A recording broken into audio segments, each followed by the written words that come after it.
Adding some final touches, then it's time to eat. Oh, I can't forget the side view mirror because I know a lot of people are gonna comment on that because I never do it on my sketches. So let's add that as a final touch right there. And we're done.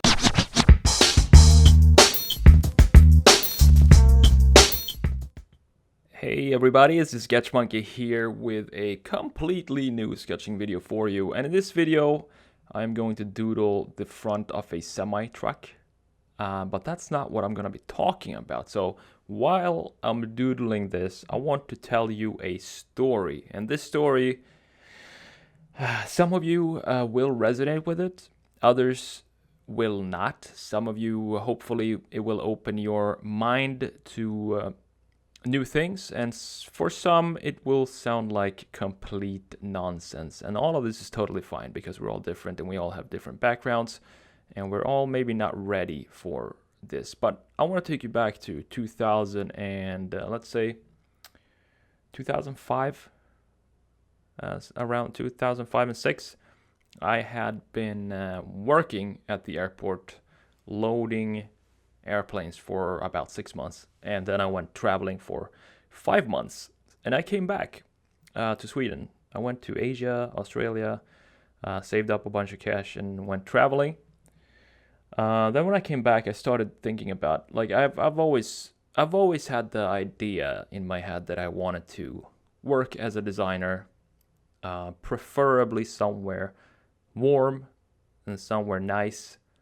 Not in Sweden, because I felt like I've done Sweden, I know the country, it's time for something new. So what I did was starting to, get on the right track to get the job as an industrial designer, and that is obviously to apply to a lot of different schools, prepare my portfolio, contact the schools asking what can I do to get in, all of that stuff. So that's basically what I did, and I applied to Umeå, I applied to Sundsvall, which are all schools in Sweden, and some school in Stockholm as well. I can't remember the name of it, maybe Konstfack or something like that. But I didn't get into Umeå, which was my first choice, but instead I got accepted in Sundsvall Mid-Sweden University. So that's where I went for 3 years to study a bachelor in industrial design. And everything went fine. Like, I enjoyed it a lot. I met some awesome people there. They're still friends today.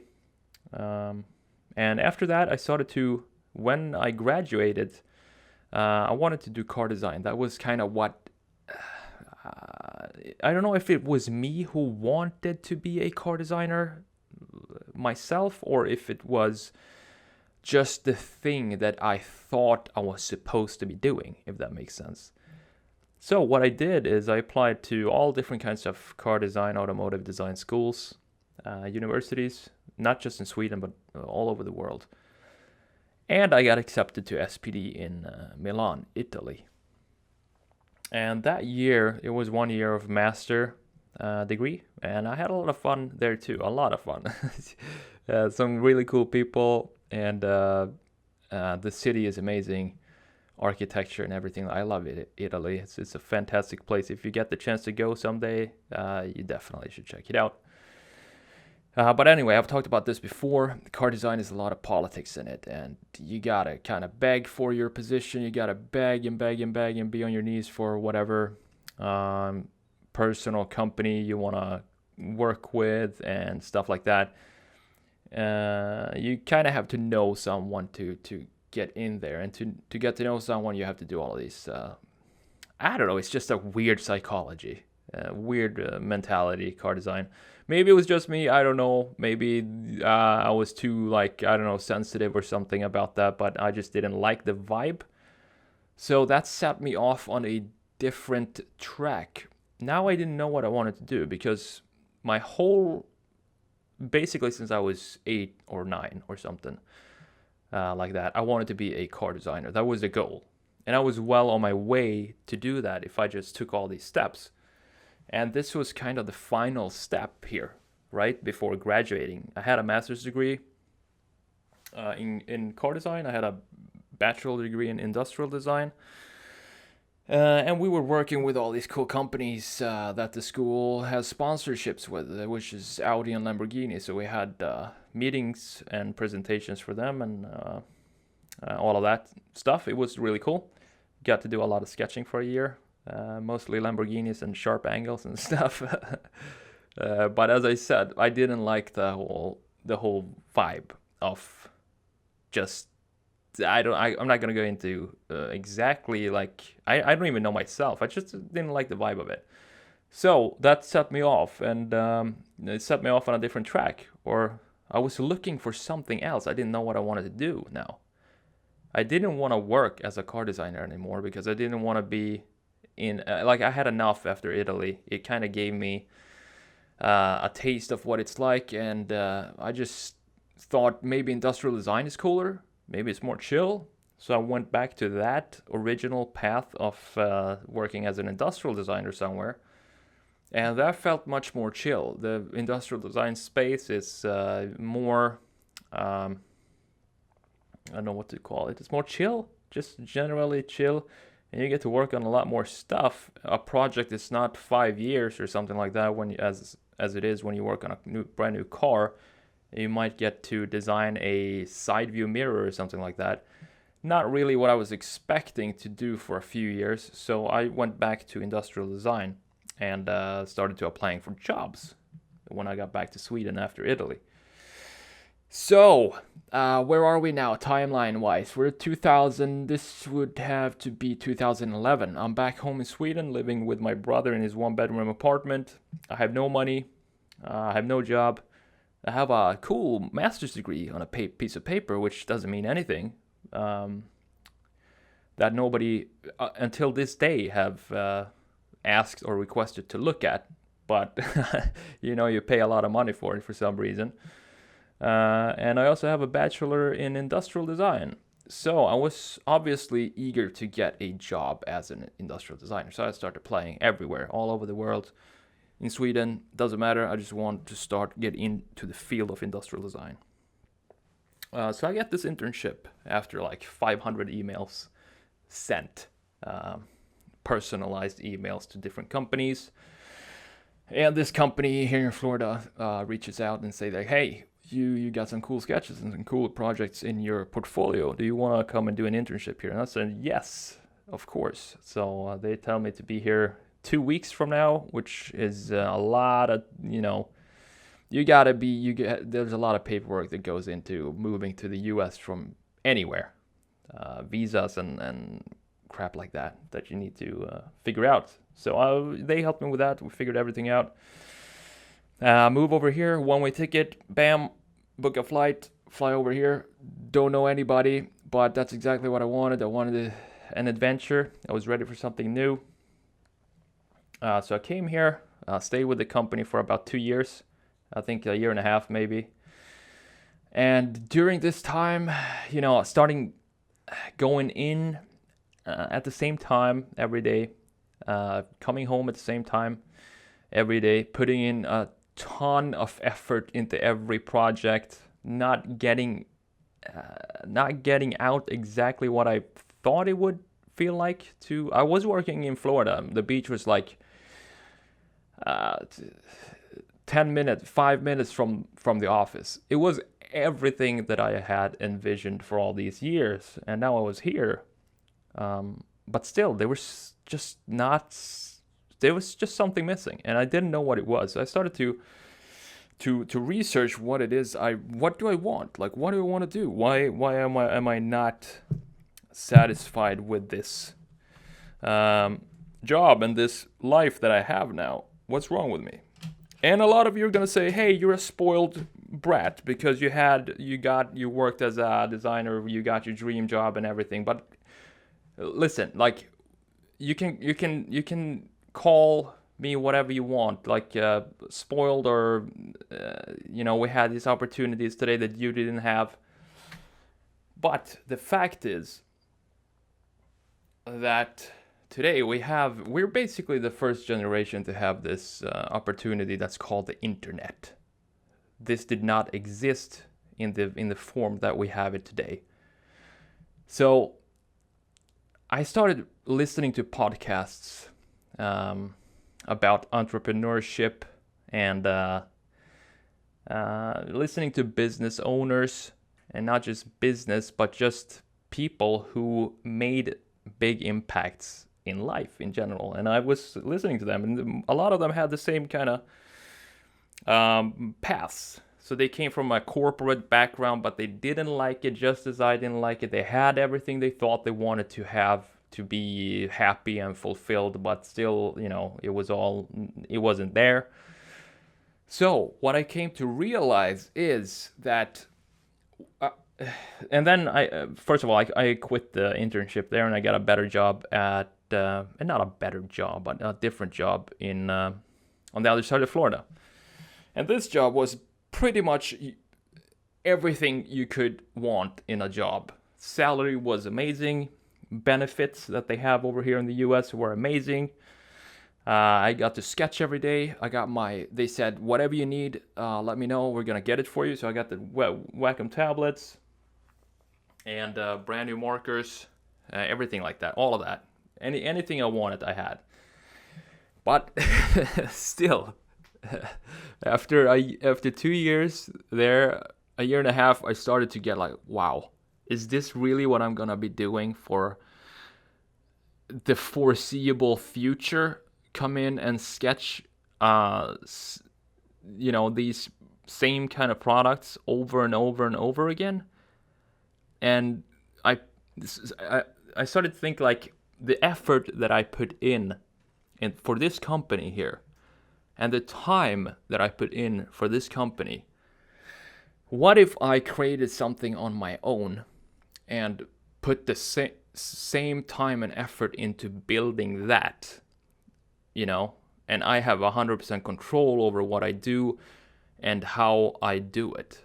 So that's when I started to think about the Sketch Monkey, because I think the only way that you can be fulfilled is to help others with what you know and your skills. So that kind of hit me hard, and once I had that thought in my head, it was basically no turning back from that point. So as I said, this is going to resonate with some of you. Some of you, we're all different. We're different kind of people, which is good. Otherwise, how boring would this world be? But some of you are going to love working as designers, or love having a 9-to-5. Most people, I guess, love it. But at the same time, I see these studies where 80% hate their job. So, there has to be something to that. And that's the reason why I'm doing this video, is to kind of hopefully open one or two people's mind about what you can really do today that was not possible just 10 years ago. So I started reading different books, and especially this one book that I came across. It's called Experts' Secrets. And I'm going to link it, Expert Secrets. I'm going to link it below. And once I read that book, everything just changed, basically. Because it talks about the exact same things, the exact things that I have been asking myself. And it gives a straight path to how to take your skills, because everybody has specific skills. Everybody has different kinds of areas in which they are experts in, and it can be anything. It can be sketching, obviously. It can be painting. It can be babysitting. It can be shopping. It can be a mechanic, a plumber, or whatever it is. But everybody is an expert in something. That's just, it can be like video games or something like that. So today you can use that to help others get to the point or learn what you're expert in, and you only have to be just the next step level up to be able to, for example, teach this online. So this is what I wanted to do. I wanted to help others learn how to sketch, because sketching was just the constant in my life that I've always loved to do. I don't care about the mechanical stuff. That's what I say. I'm a bad designer. I'm a bad industrial designer because I don't really give a crap about the mechanical engineering behind the product. I just love to sketch stuff. If it looks good, that's cool. If I have the line weight correct, I love it. I don't care if it's too expensive to manufacture. That's not my problem. I just want to make a cool looking sketch. And there's nothing wrong with that. So that's what I focused on. Like I didn't want to build stuff that became realities. I just wanted to make nice sketches. That's it. And that's what I want to teach other people. And apparently a lot of people in the world like to sketch. So that's what I focused on. And this is all in the book, how to take your skills and apply it and put it out there in the world to help others get to the next level in whatever field you're focusing on. And I'm going to link the book. You can actually get the book for free right now using the link below in this for this video. If you want to go and get it, I think you have to pay for shipping, which is like, I don't know, $7 or $8 or something like that. But go check the book out if you want to, if you're interested in this kind of stuff and kind of want to have the same experience that I had. I hope it's going to give you the same experience that I had with the book. And I know it might be a little bit of a weird talk, but that's basically it. That's what I wanted to talk to you about. I wanted to give you this background story of how I still don't really know where I'm going to go with this, for example, this channel. Should I just keep sketching stuff and upload it? And that's totally up to you. So if you have ideas, comment below for sure, because I'm always looking for new ideas on how to improve everything that I'm doing. So if you have ideas on how to what you want to see in the channel, let me know. I'm here to help. That's the whole point of the video, of the channel, is to help people out with what I know, and just help them out getting better at that specific thing. In this case, we're doing design sketching and artsy stuff and sketching cards and stuff like that, markers. So that's about it. It's probably a bit of rambling in here as usual because I don't have a script. I don't like to talk from scripts because it just feels unnatural to me. But as I said, I hope it resonated with some of you, and everybody else, I hope you got some sketching advice from the video. Doing some line weight and stuff on this. I don't know why I sketched a front of a semi. I started with a box, and then I thought I have a truck up there, so I kind of want to keep the theme of truck, semi, something like that. So I just started with a fascia of the semi, and yeah, we ended up here, as you can see. Anyway, I hope you enjoyed the video. If you did, you know what to do. Just hit the like button. That means a lot to me. I really appreciate it. And if you're new here, this is special. If you're new here, first of all, thank you for checking out the video. I hope you watch a lot of my videos, and I hope they help you get better in sketching. And secondly, hit the subscribe button if you like the videos. And if you don't hit the subscribe button, because you shouldn't hit the subscribe button if you don't like the channel. That makes sense. I don't know what I'm talking about anymore, so I'm gonna just stop right here. And if there's anything I can help you with, let me know in the comments below. Don't forget to get the book for free in the description below, Expert Secrets. And I hope to see you in the next video, guys. Take it easy. I'm the Sketch Monkey. I'll see you next time.